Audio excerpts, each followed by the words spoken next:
क्या शुभ नाम हुआ? अमरेंद्र कुमार।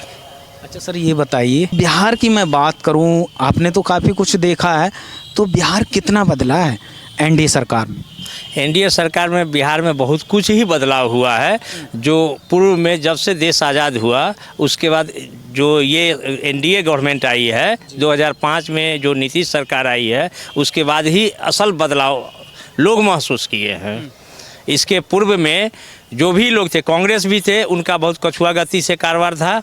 और जब लालू यादव का सरकार, जो यहाँ राजद की सरकार बनी, उनके समय में कुछ भी नहीं, बल्कि वो एकदम जंगल राज जो कहा जाता है वो मूल रूप से जंगल राज ही था। उस समय एक वैकेंसी नहीं आया, ना एक गवर्नमेंट में कहीं कोई काम होता था, और लूट खसोट का समय बना हुआ था। जब 2005 में नीतीश कुमार आए, तो नीतीश कुमार के आने के बाद यहाँ विकास स्वयं दिखलाई दिया। और कहने की बात नहीं है, देखने की चीज़ है, जो कॉमन मास देख रही है। बिजली यहाँ 24 घंटा है, और उसके बाद सड़क हुआ है, लॉ एंड ऑर्डर है। रात में हम लोग डर से कहीं जाते नहीं थे, शाम के बाद घर में आ जाते थे। लालटेन युग में थे, उनका चुनाव चिन्ह भी लालटेन है, जो पीछे की ओर हम लोग को ले जाता है। इसलिए बदलाव निश्चित रूप से नीतीश कुमार के गवर्नमेंट में और एनडीए गवर्नमेंट में, मोदी जी के शासनकाल में बहुत कुछ सुधार हुआ है, इसमें कहीं कोई दो मत नहीं है। अच्छा, जब मुख्यमंत्री बने थे नीतीश कुमार के साथ 17 महीना के लिए, तो जो बहाली हो चुकी थी उसी बहाली को वो गिनती में लाए कि हमने 17 महीना में इतनी की बहाली की है। फ्रेश उनके समय में ना कोई वैकेंसी निकला, ना फ्रेश कोई अपॉइंटमेंट हुआ था। वही पुराने गीत को जो है सो गिनती कर रहे थे। जब उनको मौका मिला, ऐसा उनका कोई काम नहीं दिखलाई दिया जिससे लोगों को एक होप हो कि हाँ ये किए हैं, तेजस्वी जी कुछ किए हैं। जब वो एक मुख्यमंत्री के पुत्र थे और पूरे मुख्यमंत्री में उनके पास सारा शक्ति था, उस समय तो पढ़ नहीं सके, स्वयं का विकास नहीं कर सके। तो चूंकि प्रजातंत्र मूर्खों का शासन है, इसलिए उनको जो है से कुछ सामाजिक समीकरण में उनको ढो रहा है, वैसे कोई लायक नहीं है। अच्छा, आप थोड़ा साइलेंट करें। इस क्षेत्र में ही आप रहते हैं, इस विधानसभा में रहते हैं, तो क्या लोग क्या सोच रहे हैं, क्या मुद्दा क्या रहने वाला है? जब वोट करने जाएंगे तो क्या मन में चल रहा है? हमारे पास कोई विकल्प नहीं है सोचने के लिए, इसलिए कि एक तरफ यूपीए है, एक तरफ एनडीए है। तो एनडीए को इसलिए हम लोग पसंद करेंगे कि वो विकास हम लोगों को दिखलाई दिया है। वैसे लंबे समय से लगातार रहने के कारण मोदी जी और नीतीश जी भी शिथिल पड़ गए हैं, और कुछ पॉइंट पर वो एकदम जिद अपना पकड़ लिए हैं, तानाशाह की तरह काम करते हैं। जनता को उसका लाभ नहीं मिल रहा है, लेकिन हमारे पास कोई विकल्प नहीं है। अगर हम इनको नहीं देते हैं तो फिर हमको तेजस्वी की तरफ जाना पड़ेगा, जो जंगल राज की ओर है। इसलिए जाना नहीं चाहेंगे, पुनः नहीं चाहेंगे, क्योंकि जब हम लोग युवावस्था थे, जब हम लोग को कुछ करने का जो समय था, उस समय हम लोग का सेशन जो है 2 साल का सेशन 5 साल में रिजल्ट हुआ करता था। यूनिवर्सिटी में एक प्रोफेसर को सैलरी नहीं मिल रही थी। उस समय हम लोग 82-84 बैच के थे ग्रेजुएशन में, बावजूद हमारा रिजल्ट 89 में हुआ था। ये उस समय की स्थिति थी। और आज जो है सो डेट निर्धारित हो जाता है, सीबीएसई का रिजल्ट हो या कुछ भी हो, उस डेट पर रिजल्ट पब्लिश होता है। इसलिए बदलाव तो दिख रहा है, और दूसरा विकल्प नहीं है। विकल्प नहीं है, नहीं है। देखो, कल आरजेडी जो कहती है कि बिहार की जो जनता है वो अब एक युवा मुख्यमंत्री को चाहती है, और युवा मुख्यमंत्री की अगर बात करते हैं तो वो उसमें तेजस्वी का नाम आता है। विकल्प की आप बात कर रहे हैं तो बहुत सारे विकल्प हैं विपक्ष में जो भी हैं, तो विकल्प हैं, लेकिन तेजस्वी यादव पे भरोसा नहीं है आपको कि वो आएंगे? युवाओं की बात करते हैं वो लगातार। तेजस्वी यादव ट्रस्ट खो चुके हैं, उनके पिताजी भी खो चुके हैं, इसलिए उन पर कभी विश्वास किया नहीं जा सकता है। उनके ऐसा कोई क्रियाकलाप नहीं है जिससे कि वो स्वयं हो गए।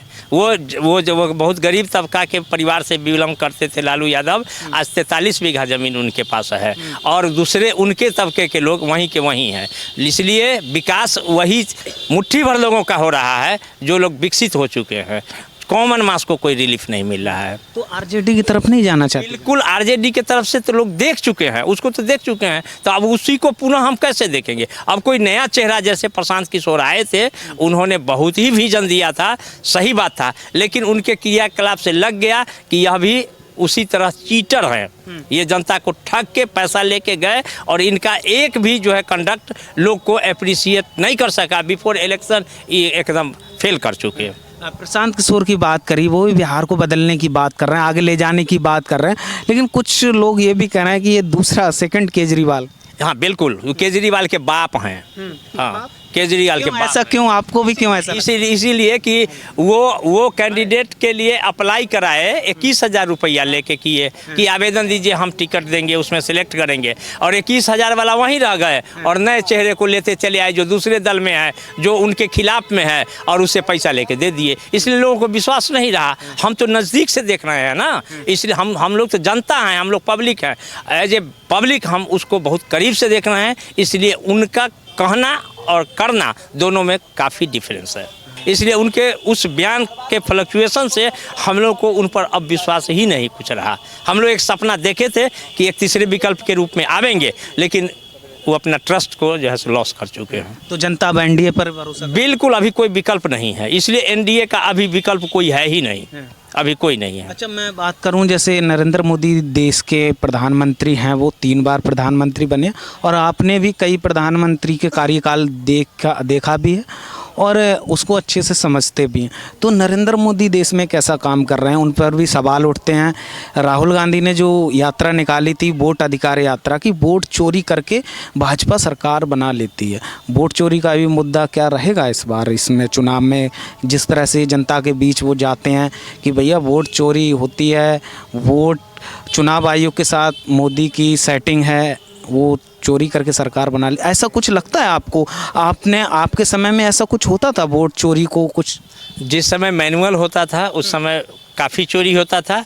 हम लोग भी 77 में वोटर नहीं थे, लेकिन वोट खूब गिराए थे, इसलिए वोटिंग में चोरी होती थी। लेकिन आज के डेट में अब ऐसी कोई चोरी नहीं हो रही है, इसलिए नहीं कि अब आधार कार्ड है या कोई भी पहचान पत्र है, उसके आधार पर वहाँ मिलान किया जाता है और उसके आधार पर दिया जाता है। अब तो वोटर को इंटरेस्ट नहीं रह गया कि वोट गिराने के लिए जाएंगे, और वो क्यों जाएगा प्रॉक्सी करने के लिए। इसीलिए ये सब बात एक स्टंट है।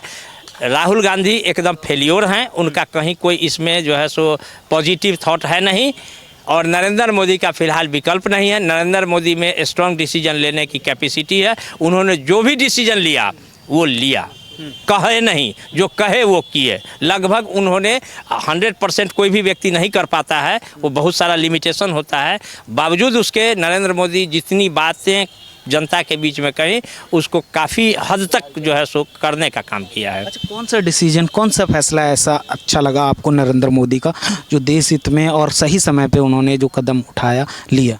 वो कश्मीर का मुद्दा हो, 370 का मुद्दा हो, 370 पर कोई भी व्यक्ति, सब लोग धोखा दे रहे थे, उन्होंने लिया। 3 तलाक का मामला है, उस पर उन्होंने लिया, और उनका जो भी डिसीजन हुआ वो हुआ।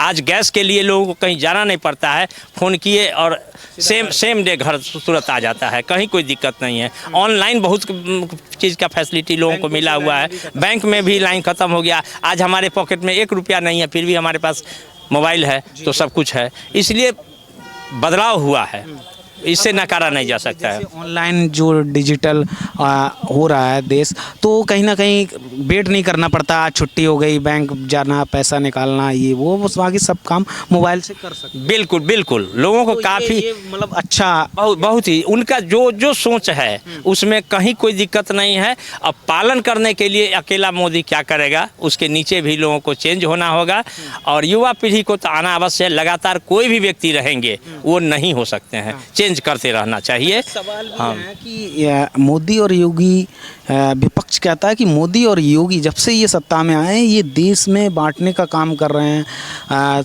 धर्म की राजनीति करके सरकार बना लेते हैं, और ये देश को पीछे की ओर ले जा रहे हैं। तो इनको हटाओ और देश को बचाने की विपक्ष एकजुट जो हुआ है, महागठबंधन नाम दिया गया, तो उसको लेकर क्या कहेंगे कि देश पीछे जा रहा है, देश बर्बादी के कगार पे जा रहा है? राहुल गांधी मंच से लगातार कहते हैं, कांग्रेस कहती है।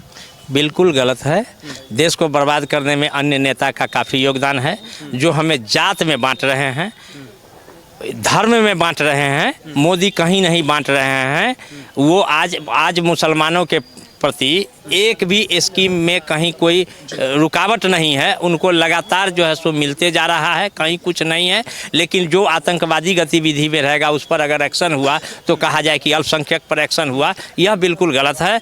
और ऐसा कुछ भी मोदी जी नहीं कह रहे हैं कि जो समाज को टूट जाना चाहिए। अगर कोई गलत काम करता है, योगी जी अगर टाइट एक्शन लेते हैं तो सामान्य भाषा सर वो आतंकवादी क्यों नहीं बात समझते हैं। जब नहीं समझते हैं तो उनके साथ सख्त रवैया अपनाया ही जाएगा। हमारे घर में अगर हमारे बच्चे हमारे पोलाइट व्यू से अगर नहीं समझते हैं तो उनको थोड़ा डांटना भी पड़ता है।